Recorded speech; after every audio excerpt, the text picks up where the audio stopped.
मुष्टिक, अरिष्टासुर, द्विविद, पूतना, केशी और धेनुक तथा बाणासुर और भौमासुर आदि बहुत से दैत्य राजा उसके सहायक थे। इनको साथ लेकर वह यदुवंशियों को नष्ट करने लगा। वे लोग भयभीत होकर कुरु, पंचाल, केकय, शाल्व, विदर्भ, निषद, विदेह और कोसल आदि देशों में जा बसे। कुछ लोग ऊपर ऊपर से उसके मन के अनुसार काम करते हुए उसकी सेवा में लगे रहे। जब कंस ने एक एक करके देवकी के 6 बालक मार डाले, तब देवकी के 7वें गर्भ में भगवान के अंश स्वरूप श्री शेष जी, जिन्हें अनंत भी कहते हैं, पधारे। आनंद स्वरूप शेष जी के गर्भ में आने के कारण देवकी को स्वाभाविक ही हर्ष हुआ, परंतु कंस शायद इसे भी मार डाले, इस भय से उनका शोक भी बढ़ गया। विश्वात्मा भगवान ने देखा कि मुझे ही अपना स्वामी और सर्वस्व मानने वाले यदुवंशी कंस के द्वारा बहुत ही सताए जा रहे हैं। तब उन्होंने अपनी योग माया को यह आदेश दिया, देवी कल्याणी, तुम व्रज में जाओ। वह प्रदेश ग्वालों और गौओं से सुशोभित है। वहां नंद बाबा के गोकुल में वसुदेव की पत्नी रोहिणी निवास करती है। उनकी और भी पत्नियां कंस से डरकर गुप्त स्थानों में रह रही हैं। इस समय मेरा वह अंश, जिसे शेष कहते हैं, देवकी के उदर में गर्भ रूप से स्थित है। उसे वहां से निकालकर तुम रोहिणी के पेट में रख दो। कल्याणी, अब मैं अपने समस्त ज्ञान, बल आदि अंशों के साथ देवकी का पुत्र बनूंगा और तुम नंद बाबा की पत्नी यशोदा के गर्भ से जन्म लेना। तुम लोगों को मुंह मांगे वरदान देने में समर्थ होगी। मनुष्य तुम्हें अपनी समस्त अभिलाषाओं को पूर्ण करने वाली जानकर धूप, दीप, नैवेद्य एवं अन्य प्रकार की सामग्रियों से तुम्हारी पूजा करेंगे। पृथ्वी में लोग तुम्हारे लिए बहुत से स्थान बनाएंगे और दुर्गा, भद्रकाली, विजया, वैष्णवी, कुमुदा, चंडिका, कृष्णा, माधवी, कन्या, माया, नारायणी, ईशानी, शारदा और अंबिका आदि बहुत से नामों से पुकारेंगे। देवकी के गर्भ में से खींचे जाने के कारण शेष जी को लोग संसार में संकर्षण कहेंगे। लोक रंजन करने के कारण राम कहेंगे और बलवानों में श्रेष्ठ होने के कारण बलभद्र भी कहेंगे। जब भगवान ने इस प्रकार आदेश दिया, तब योग माया ने जो आज्ञा ऐसा कहकर उनकी बात शिरोधार्य की और उनकी परिक्रमा करके वे पृथ्वी लोक में चली आईं तथा भगवान ने जैसा कहा था वैसे ही किया। जब योग माया ने देवकी का गर्भ ले जाकर रोहिणी के उदर में रख दिया, तब पुरवासी बड़े दुख के साथ आपस में कहने लगे, हाय, बेचारी देवकी का यह गर्भ तो नष्ट ही हो गया। भगवान भक्तों को अभय करने वाले हैं। वे सर्वत्र सब रूप में हैं, उन्हें कहीं आना जाना नहीं है। इसलिए वे वसुदेव जी के मन में अपने समस्त कलाओं के साथ प्रकट हो गए। उसमें विद्यमान रहने पर भी अपने को अव्यक्त से व्यक्त कर दिया। भगवान की ज्योति को धारण करने के कारण वसुदेव जी सूर्य के समान तेजस्वी हो गए। उन्हें देखकर लोगों की आंखें चौंधिया जाती। कोई भी अपने बल, वाणी या प्रभाव से उन्हें दबा नहीं सकता था। भगवान के उस ज्योतिर्मय अंश को, जो जगत का परम मंगल करने वाला है, वसुदेव जी के द्वारा आधान किए जाने पर देवी देवकी ने ग्रहण किया। जैसे पूर्व दिशा चंद्र देव को धारण करती है, वैसे ही शुद्ध सत्व से संपन्न देवी देवकी ने विशुद्ध मन से सर्वात्मा एवं आत्म स्वरूप भगवान को धारण किया। भगवान सारे जगत के निवास स्थान है। देवकी उनका भी निवास स्थान बन गई, परंतु घड़े आदि के भीतर बंद किए हुए दीपक का और अपनी विद्या दूसरों को न देने वाले ज्ञान खल की श्रेष्ठ विद्या का प्रकाश जैसे चारों ओर नहीं फैलता, वैसे ही कंच के कारागार में बंद देवकी की भी उतनी शोभा नहीं हुई। देवकी के गर्भ में भगवान विराजमान हो गए थे। उसके मुख पर पवित्र मुस्कान थी और उसके शरीर की कांति से बंदी गृह जगमगाने लगा था। जब कंस ने उसे देखा, तब वह मन ही मन कहने लगा, अब की बार मेरे प्राणों के ग्राहक विष्णु ने इसके गर्भ में अवश्य ही प्रवेश किया है, क्योंकि इसके पहले देवकी कभी ऐसी न थी। अब इस विषय में शीघ्र से शीघ्र मुझे क्या करना चाहिए? देवकी को मारना तो ठीक न होगा, क्योंकि वीर पुरुष स्वार्थवश अपने पराक्रम को कलंकित नहीं करते। एक तो यह स्त्री है दूसरे बहन और तीसरे गर्भवती है। इसको मारने से तो तत्काल ही मेरी कीर्ति, लक्ष्मी और आयु नष्ट हो जाएगी। वह मनुष्य तो जीवित रहने पर भी मरा हुआ ही है, जो अत्यंत क्रूरता का व्यवहार करता है। उसकी मृत्यु के बाद लोग उसे गाली देते हैं। इतना ही नहीं, वह देहाभिमानियों के योग्य घोर नरक में भी अवश्य अवश्य जाता है। यद्यपि कंस देवकी को मार सकता था, किंतु स्वयं ही वह इस अत्यंत क्रूरता के विचार से निवृत्त हो गया। अब भगवान के प्रति दृढ़ वैर का भाव मन में गांठ कर उनके जन्म की प्रतीक्षा करने लगा।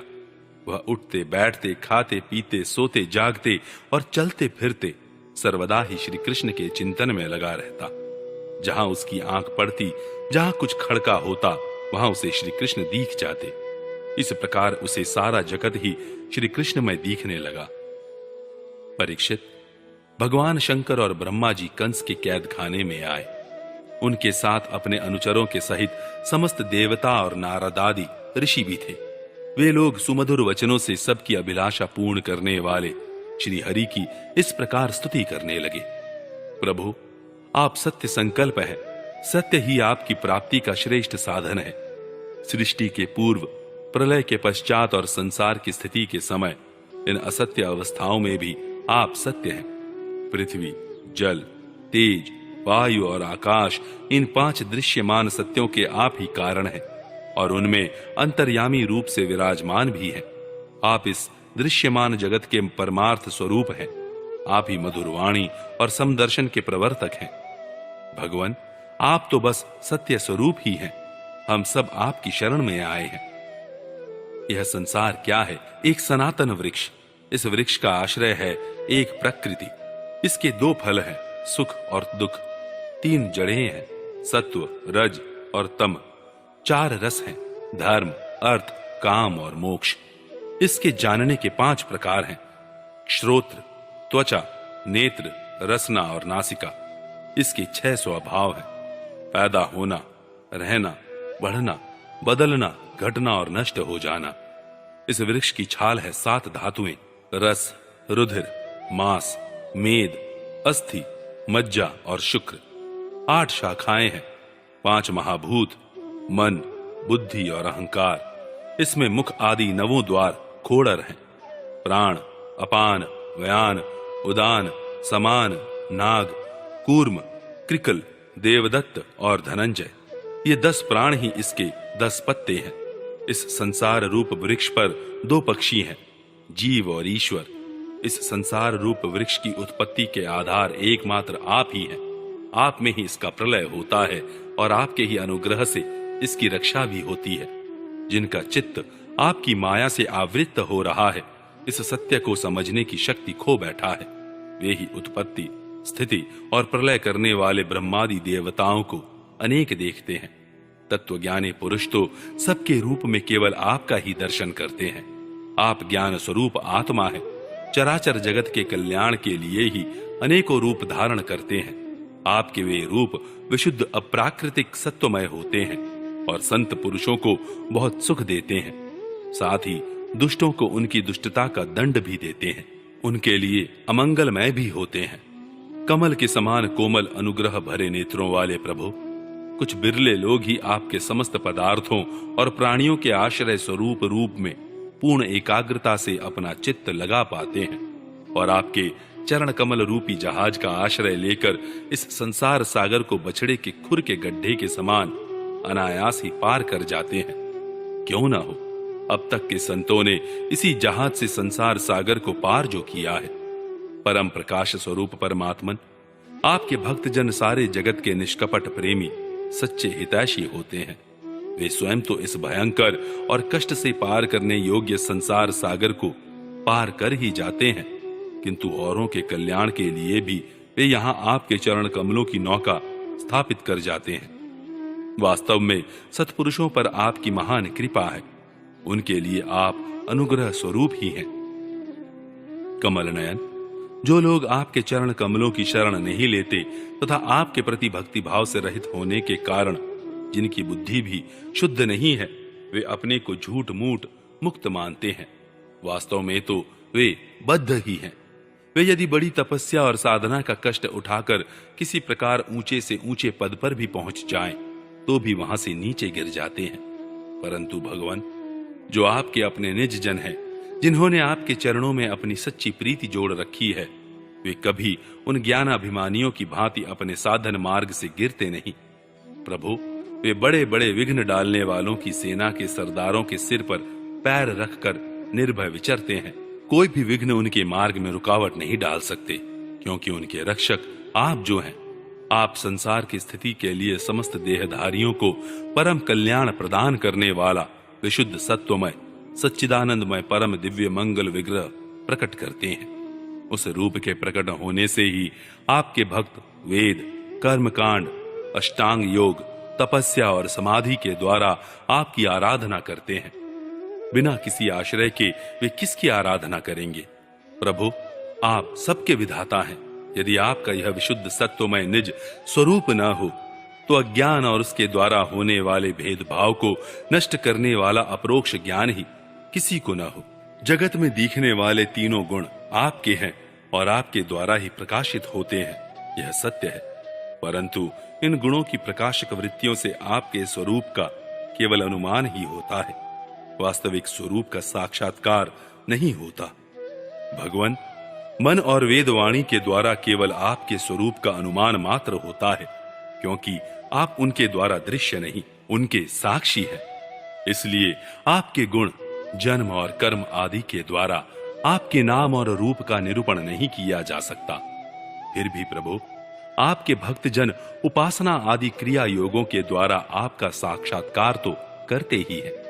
जो पुरुष आपके मंगलमय नामों और रूपों का श्रवण, कीर्तन, स्मरण और ध्यान करता है और आपके चरण कमलों की सेवा में ही अपना चित्त लगाए रहता है, उसे फिर जन्म मृत्यु रूप संसार के चक्र में नहीं आना पड़ता। संपूर्ण दुखों के हरने वाले भगवान, आप सर्वेश्वर हैं। यह पृथ्वी तो आपका चरण कमल ही है। आपके अवतार से इसका भार दूर हो गया। धन्य है प्रभु, हमारे लिए यह बड़े सौभाग्य की बात है कि हम लोग आपके सुंदर सुंदर चिन्हों से युक्त चरण कमलों के द्वारा विभूषित पृथ्वी को देखेंगे और स्वर्ग लोक को भी आपकी कृपा से कृतार्थ देखेंगे। प्रभु, आप अजन्मा हैं। यदि आपके जन्म के कारण के संबंध में हम कोई तर्क ना करें, तो यही कह सकते हैं कि यह आपका एक लीला विनोद है। ऐसा कहने का कारण यह है कि आप तो द्वैत के लेश से रहित सर्वाधिष्ठान स्वरूप हैं और इस जगत की उत्पत्ति, स्थिति तथा प्रलय अज्ञान के द्वारा आप में आरोपित है।